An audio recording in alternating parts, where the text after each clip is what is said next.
بسم الله الرحمن الرحيم. أصدقائي الغاليين، أسعد الله مساءكم بكل خير. أهلا وسهلا بكم في سلسلة فيديوهات الكوتينج اند سيرفيس بريبريشن.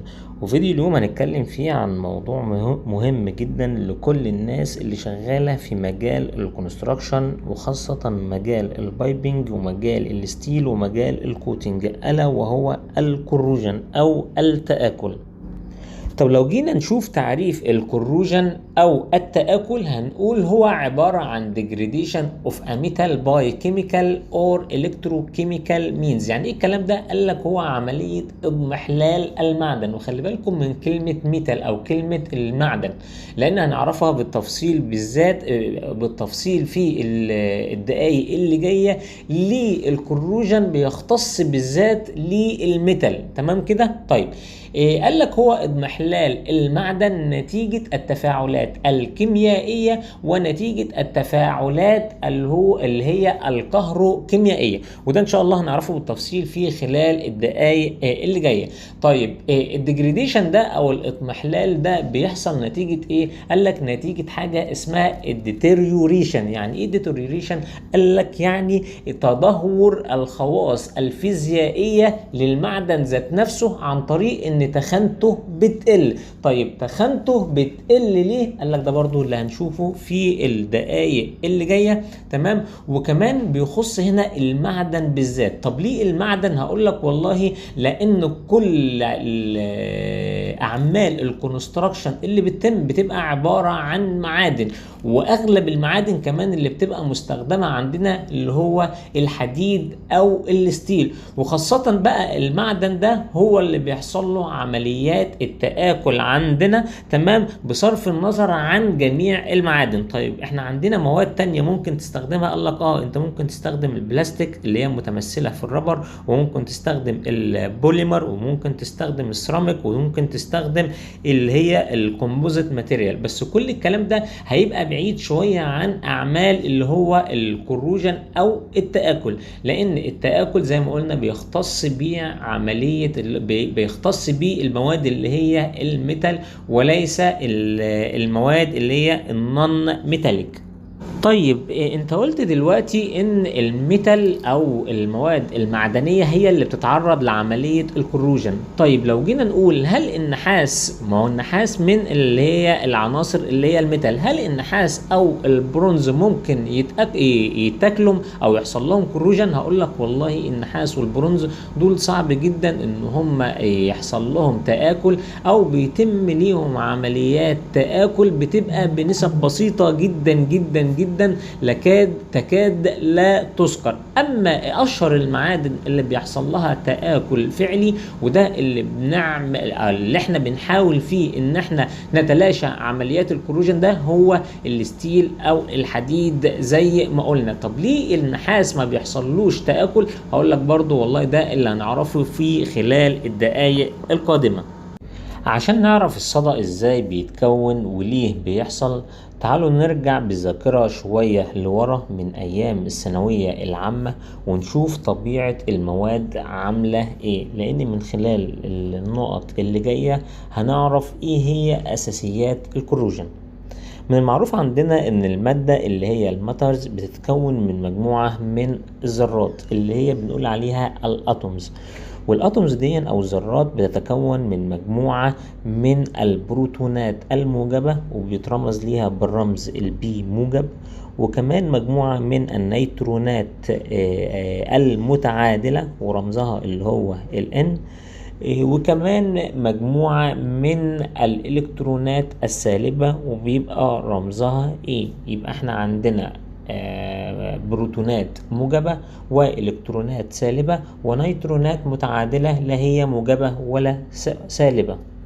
وعندنا كمان مركز الذرة اللي بنقول عليه السنتر أو النواة أو النيوكلاس، ده بيحتوي على البروتونات الموجبة والنيترونات المتعادلة.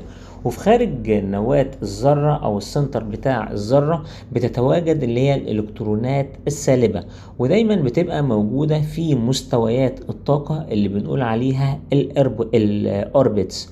ودايما الالكترونات دي بتبقى في حالة دوران حول مركز او سنتر الذرة، زي ما بتدور بالظبط الكواكب حول الشمس.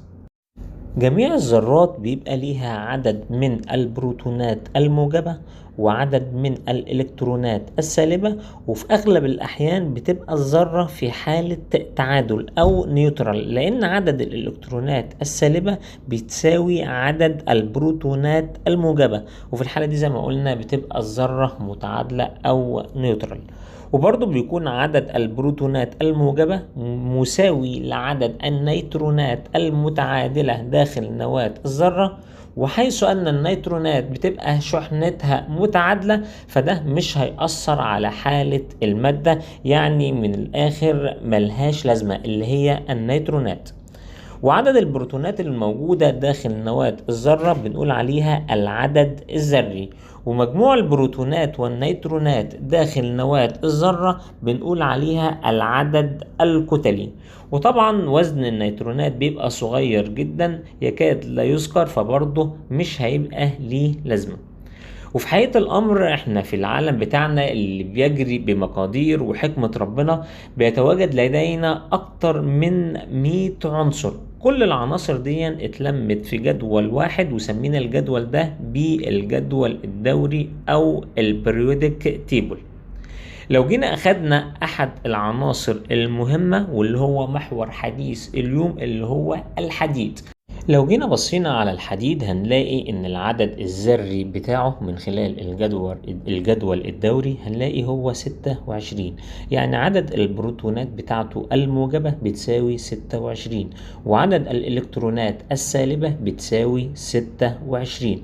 ولو جينا وزعنا عدد الالكترونات دي في مستويات الطاقة هنلاقي ان المستوى الاول هيكون فيه 2 الكترون، والمستوى الثاني هيكون فيه 8 الكترون، والمستوى الثالث هيكون فيه 14 الكترون، والمستوى الرابع هيكون فيه 2 الكترون. وكل الكلام ده بقى هيبقى على اللي هو الاتنين الكترون اللي موجودين في مستوى الطاقة الاخير. طب ايه اللي هيحصل لهم؟ اقول لك والله لان الحديد هو عنصر او فلز نشط في سلسلة النشاط الكيميائي للفلزات اللي واضحة قدام حضراتكم دلوقتي على الشاشة. ودي بقى يا جماعة النقطة دي هي اساس شغل الكروجن، اللي هي تواجد العنصر في سلسلة النشاط الكيميائي للفلزات. يعني العنصر ده بيبقى موجود فوق الهيدروجين ولا لا؟ لو موجود فوق الهيدروجين يبقى هو اكثر نشاطا، لو موجود تحت الهيدروجين يبقى هو اقل نشاطا. طيب تعالوا نشوف القصة في الاتنين الكترون دول. زي ما قلنا هنلاقي الحديد بيسبق الهيدروجين في سلسلة النشاط الكيميائي للفلزات وهيبقى اكثر نشاطا، فهتلاقيه هيفقد الاتنين الكترون اللي موجودين في مستوى الطاقة الاخير. وطالما فقد الكترونين يبقى عدد الالكترونات السالبة بتاعته هتبقى 24، وعدد البروتونات الموجبة هتبقى 26. فبالتالي هيحول عنصر او ذرة الحديد من الحالة المستقرة اللي هي الستيبل الى الحالة الغير مستقرة، تمام، وهيصبح اللي هو بنقول عليه ايون موجب. طب ليه ايون موجب؟ لانه فقد الكترونات، فقد عدد 2 الكترون، تمام، من مستوى الطاقة الاخير بتاعه زي ما هو واضح قدام حضراتكم في المعادلة اللي تحت. هتلاقي المعادلة بتقول ان الاف اي، تمام، تحول لاف اي بلس 2 موجب لانه فقد ايه؟ فقد 2 الكترون. واف اي اللي هو موجب ده اللي هو ايون الحديد الموجب. وطالما فقد زي ما قلنا الكترونات يبقى هو ايون موجب، وطالما ايون موجب يبقى هو الانود، يبقى هو اللي هيحصل عنده اللي هو الصدأ لانه هو اكثر نشاطا. يبقى الانود هو المور اكتف، هو المور انوديك، هو الليس كاثوديك، هو الأكثر قابلية للأكسدة، يعني أكثر قابلية للتأين، يعني أكثر قابلية للتآكل، يعني ليس نوبل، يعني أقل قابلية للاختزال، يعني مور اوكسيديشن. كل الكلام ده هو نفس المعنى بتاع الأنود. يبقى ناخدها قاعدة كده، الأنود هو القطب اللي بيحصل عنده اللي هو عملية التآكل او الكروجن، بيبقى دايما بوزيتيفلي تشارجد اريا. طيب القطب الثاني اللي هو ايه؟ قال لك القطب الثاني اللي هو الكاثود، اللي هو الكاثود نيجاتيفلي تشارجد اريا. طب ليه نيجاتيفلي او القطب سالب؟ لانه هو اخد الاثنين الكترون اللي تحرروا من الانود، تمام، وضاف عليهم او زودهم عدد الالكترونات اللي موجوده عنده، فاصبح شحنته سالبه.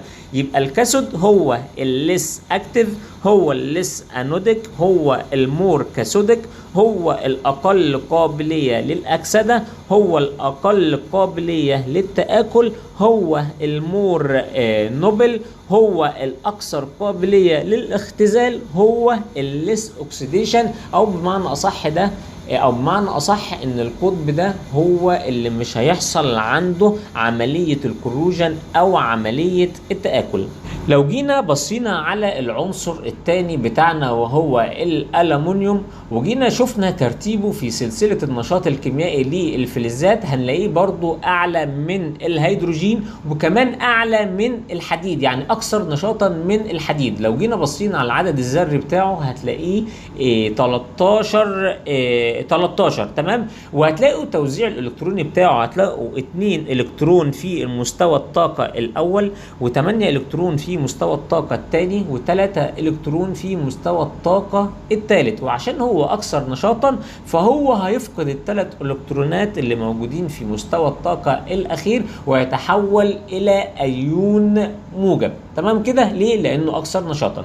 طيب لو رجعنا للسؤال اللي كنا عرضناه في أول الفيديو، وبنقول ليه النحاس وليه الذهب وليه الفضة وليه البلاتين من العناصر اللي ما بيحصل لهاش كروجن او بيحصل لها صدى او بيحصل لها تآكل؟ هقول لك والله لان العناصر دي زي ما احنا شايفين في الجدول او في الصورة قدامنا هتلاقيها اقل نشاطا لانهم تحت الهيدروجين في سلسلة النشاط الكيميائي للفلزات، فهتلاقوهم اقل عرضة للصدى لانهم اقل نشاطا. وده الاجابة بتاع السؤال اللي كنا طرحناه في اول الفيديو. مش عايز اطول عليكم اكتر من كده عشان ما تزهقوش من الفيديو.